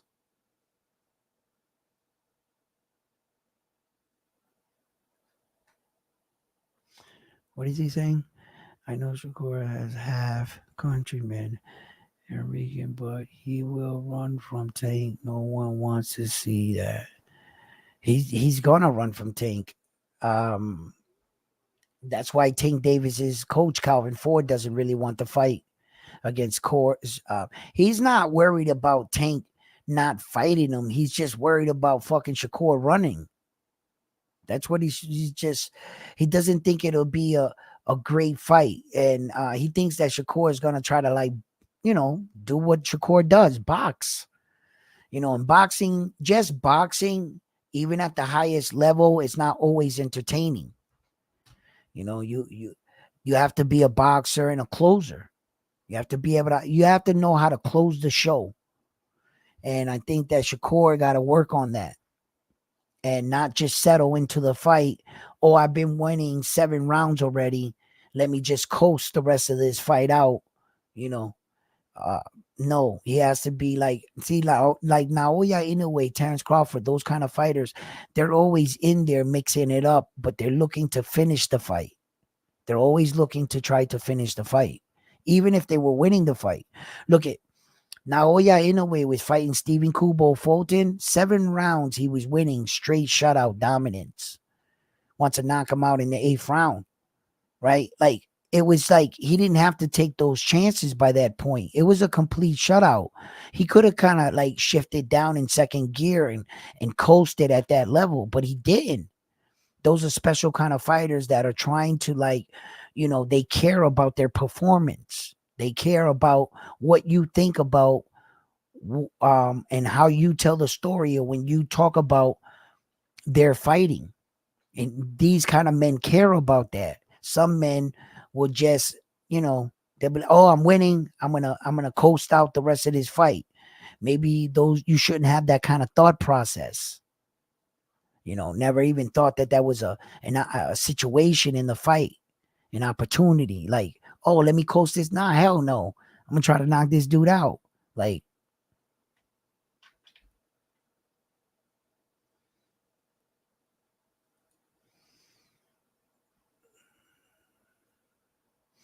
predict for what? I'm gonna have to go up and back it up because, like, okay, Mark, like, what you saying here, Mark?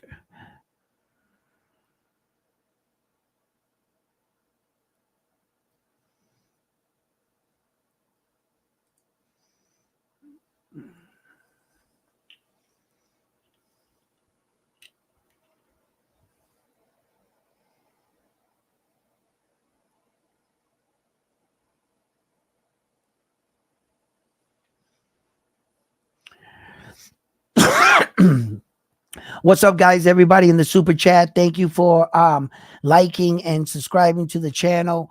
Welcome everybody to the show. I'm trying to sort out your texts here, and they're a little confusing. Naoya Inoue versus Doheny. What about it? I like the fight. I like the fight that Doheny stepped up and took the fight. I like the fact that Doheny is a worthy opponent in my eyes, because one thing that I can take away from Doheny, no matter what fight I've ever seen him in, he came to fight. There has never been a Doheny, a TJ Doheny fight that I've ever saw that I've seen that he wanted out of the fight. In every fight, he fought each guy to the wire. He gave Sam Goodman everything he could handle. And that's the guy that should be fighting this fight right now. He took Sam Goodman 12 rounds. So if you go, and that fight could have went either way. Let me tell you that right now. That fight could have went either way. So if you can take Sam Goodman, 12 rounds. It kind of means you guys were like almost on an even playing field, right? It would be the same fighter. So kind of view it as he's fighting a fighter around the ballpark of a Sam Goodman. Sam Goodman couldn't knock him out, right? That's how tough TJ Doheny is. And Sam Goodman didn't want to be man enough to give us the fight we were supposed to be getting. Had it not been for Sam Goodman, who steps up for the September 3rd date against Naoya Inoue? I would love to hear who you think was going to step up and take this fight. Because it definitely wasn't MJ, it wasn't Casamara, it wasn't Stephen Kubo Fulton, wasn't Sam Goodman, it wasn't any of the guys in the division. There's a couple guys at the bottom that would have loved to take this fight. And yeah, they would have took it, but you got to watch what you're doing too. Like, you don't want to just make it easy for some guy that's ranked 30 and he would have never got no opportunity like that, and he ends up knocking you out. You just made him. You also don't want to do dumb shit like that, but you want to get a worthy opponent that pushes you. You don't want to make a mistake like some fighters have done in the past, where that they see the name and they say, oh, easy dub, easy win. And I'm not sure if it took away from their preparation or training, but they didn't look like the same guy. When Devin Haney started watching Ryan Garcia have that meltdown, I think it actually worked. And Devin Haney is watching it on TV saying, I'm not falling for this shit. And he fell for it. He fell for it. You know why I know he fell for it? You know why I know? Because the truth is the truth. I'm only going by what Devin Haney did and said. That's it. I'm going out of exactly what he did and said. Did not, or did Devin Haney say, Ryan Garcia, all you are is a left check hook? Did he or did he not? Was he saying that weeks leading into the fight?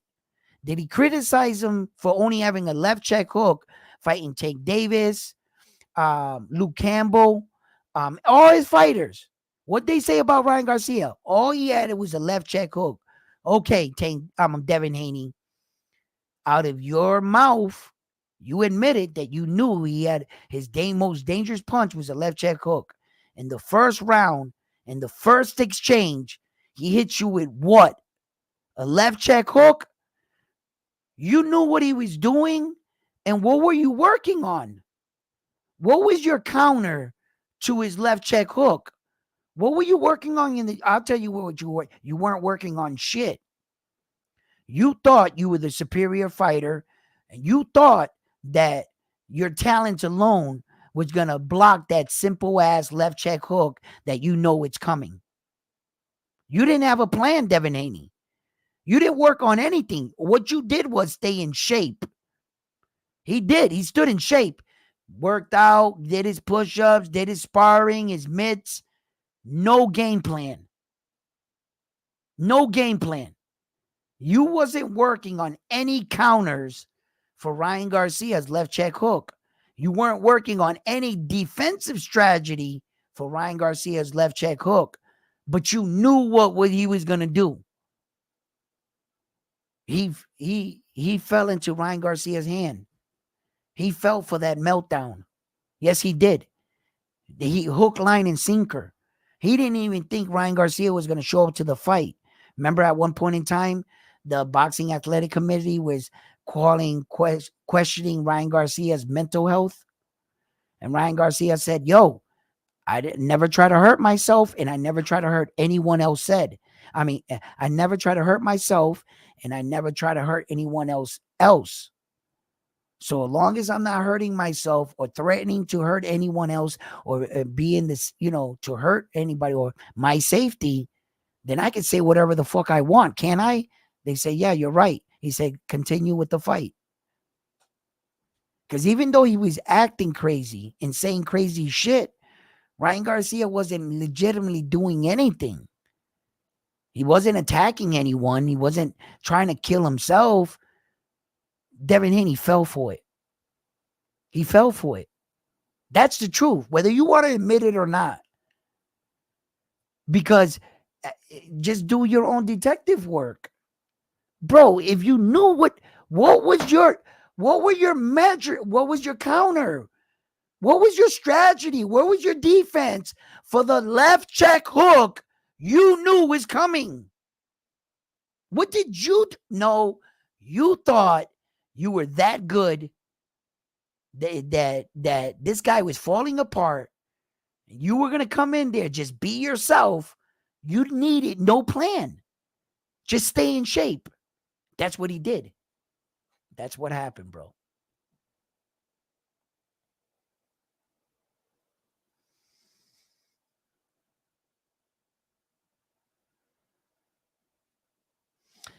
Edwin, write my prediction today. Naoya wins by third round with a body shot. Yo, yo, yo, what's up with all the little ducks and shit, bro? You know what I mean? Yo.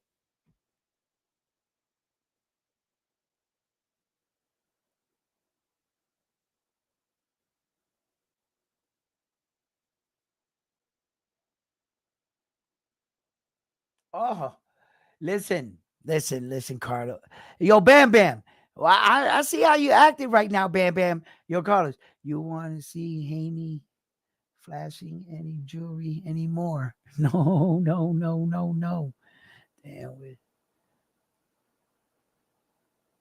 Yeah, it's gonna be with a body shot to the liver, seventh round. Book it. Yo, wait up, wait up, look. Man, listen, man. Yo. We made predictions on the day of the fight. You know, Frontline thinks he has VIP access, but he doesn't. He letting that wrench get to his head. You know what I'm saying? So there's no booking for him. If he doesn't come on and said it, Frontline gets no credit. You know what I mean? Yeah. Listen, mysteriously, this video will get taken down. I don't know who would do that. Right? Listen, fight man, you guys are amazing. You guys are the best. Frontline, huh? You laughing, huh? Yo, listen, that shit got to it went whoop right up here. Bam Bam, what's up, baby? Frontline is going all out. Yo, hold on, you still put on this Saturday. Oh yeah, that's right? No, didn't that fight already happen? Pacheco. Wait a minute, who is in the ring? Oh, that's right.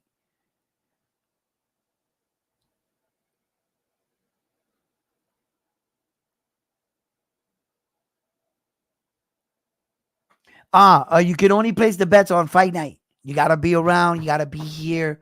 We all gotta be on the live stream and shit like that. He said on the zone. Yo, don't go for that. Yo, don't be telling yo. He doesn't want you to show up because he has the belt right now. He's trying to steer you to the zone. Yo, uh, if that's just bets, like placing bets and shit. But here for the belt, for putting it up, it's you got to come here this weekend. My boy Camachito is going out to some of the press conferences this weekend. And in fact, he left today. In fact, yeah, him and his girl, him and his brother, and they're promotional. They're putting up some fights and stuff. So he was talking to me about that maybe, in fact, that we will do a live while he's at one of the promoting events as like a reporter covering and bringing around some exclusive access coverage to some of the fighters that are there. So listen, you guys stay tuned for that. See if we can put that one together. That was talked about this morning. Whether or not we can get it up and running for this next available fight, we'll see. Because we still got a lot of things that we're working out. Who's going to be doing what, and so we're growing. We're obviously growing, as you can see. In the past week, we got like 600 subscribers.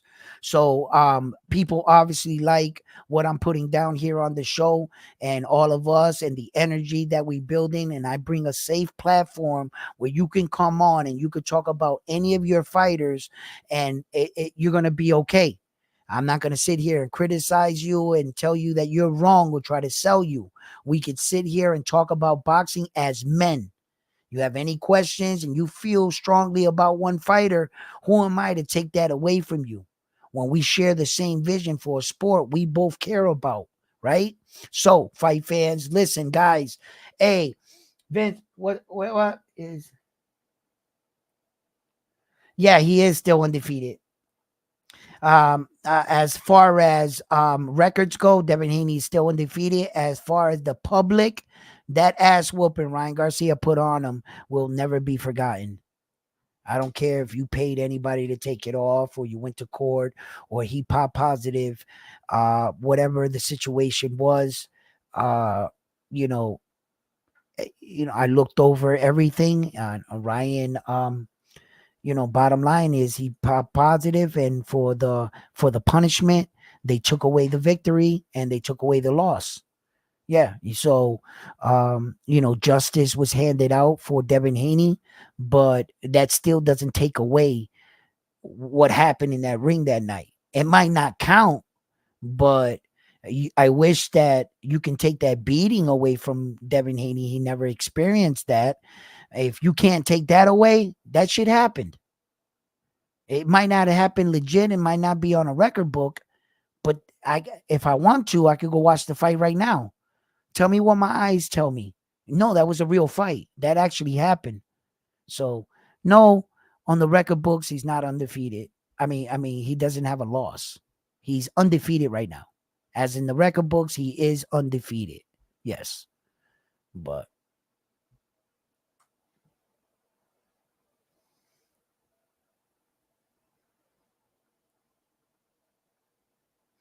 yeah, look, he, he's how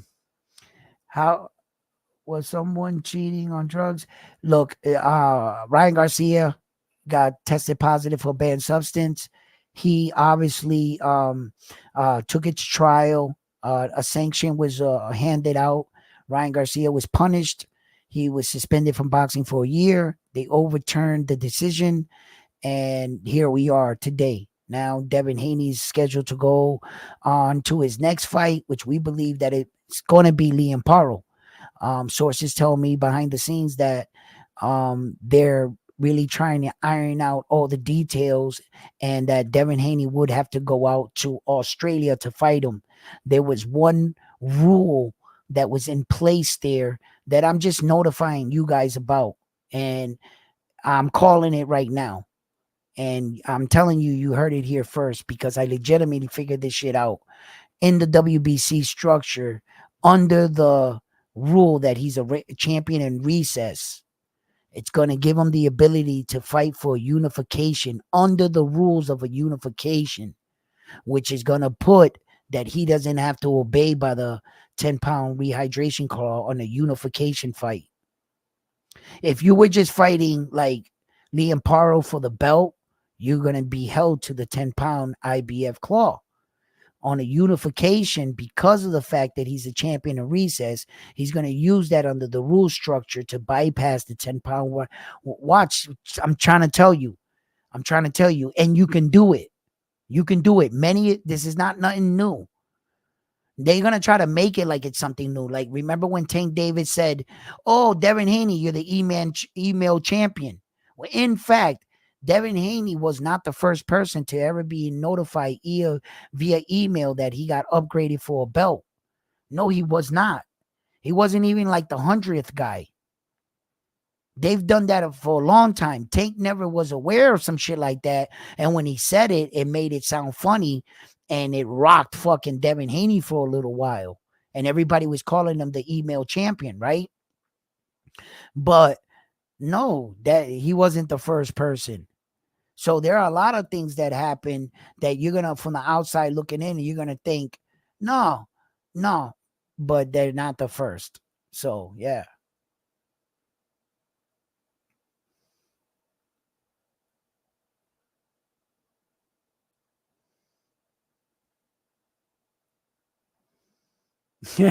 Armando wants the belt back.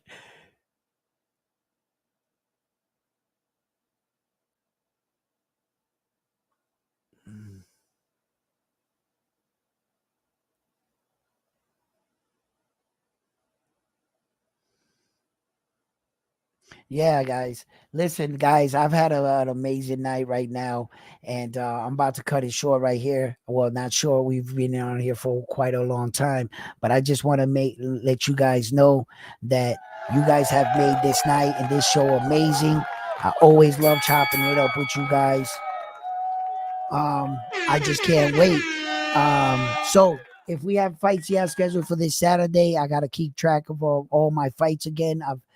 These past 2 weeks, I've had a lot of renovations in my house and things have been up in the air with me. I haven't had a lot of time to consistently go on and check things out. But you guys know me. I always do my due diligence and I'm always in the lab, checking out on fighters and coming back and chopping it up with you guys and talking about it. So if please, fight fans, give the video a like if you haven't already. Subscribe to the channel, and like always, I'm on to the next one after this one here at Round One Sports Talk TV, and I'm out. Listen, chat family, salute to everybody. You guys been amazing. Good night.